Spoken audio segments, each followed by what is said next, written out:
नमस्कार मंडळी, मी Sanika cook with Sanika या चॅनलवरती तुमच्या सर्वांचं स्वागत आहे। तर तुम्हाला थंबनेल बघून समजलंच असेल की आज आपण कुठली रेसिपी बनवणार आहोत।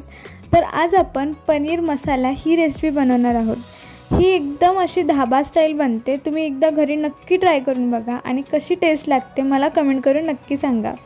तर ही बनवायची पद्धत जी आहे ती एकदम सोपी आहे, सिंपल आहे आणि काही जे पदार्थ आहेत ते ऑप्शनल आहेत। जे तुम्हाला टाकायचे आहेत ते टाकू शकता, नाही टाकले तरी चालेल। तर ह्या रेसिपीमध्ये जे काही इन्ग्रेडियंट्स लागणार आहेत ते मी कॅप्शनमध्ये ॲड करीनच आणि मी आता सांगताना सुद्धा नीट सांगणार आहे। तर पहिले मी इथे 250 ग्राम पनीरला पीसेस करून घेतले आहेत। जसे तुम्हाला पीस पाहिजेत तसे तुम्ही बनवू शकता। त्यानंतर याच्यामध्ये थोडंसं कॉर्नफ्लॉवर ॲड करून पूर्णपणे मिक्स करून घ्यायचं आहे आणि त्यानंतर त्याला डीप फ्राय करून घ्यायचं आहे। आता हे डीप फ्रायचा जो प्रकार आहे तो पण ऑप्शनल आहे। जर तुम्हाला जास्त क्रिस्पी आवडत असतील तर तुम्ही क्रिस्पी तसेचे तसे ठेवू शकता आणि जर नसतील जास्त आवडत तर तुम्ही जे फ्राय केलेलं पनीर आहेत ते एका वाटीमध्ये थंड पाणी घेऊन त्याच्यामध्ये ॲड करून ठेवू शकता, जेणेकरून ते पीसेस आहेत ते थोडेसे असे सॉगी होतील। कारण की काही जणांना तसे पीसेस खूप आवडतात। नंतर एका कढईमध्ये आपल्याला अंदाजाप्रमाणे तेल घ्यायचं आहे।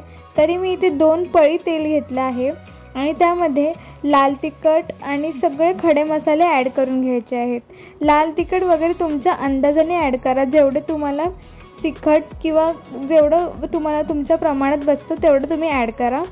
त्यानंतर सगळ्यात महत्त्वाची गोष्ट म्हणजे प्युरी। तर ते प्युरीमध्ये मी 4 टोमॅटो, 2 कांदे आणि 1 मिरची, लसूण आणि थोडंसं आलं घेतलं आहे आणि त्याला पूर्णपणे बारीक ग्राइंड करून घेतलं आहे।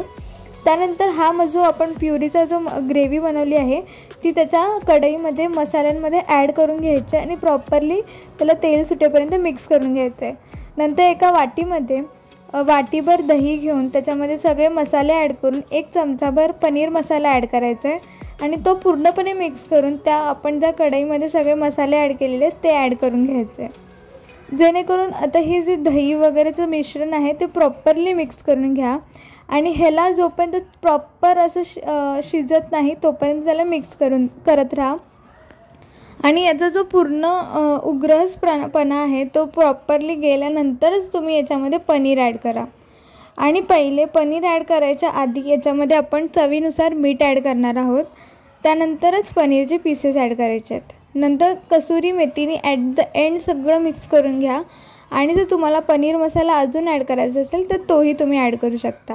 आणि अशी भन्नाट अशी जी ग्रेव्ही आहे ती रेडी झालेली आहे। तर तुम्हाला ही रेसिपी आवडली की नाही नक्की सांगा। धन्यवाद।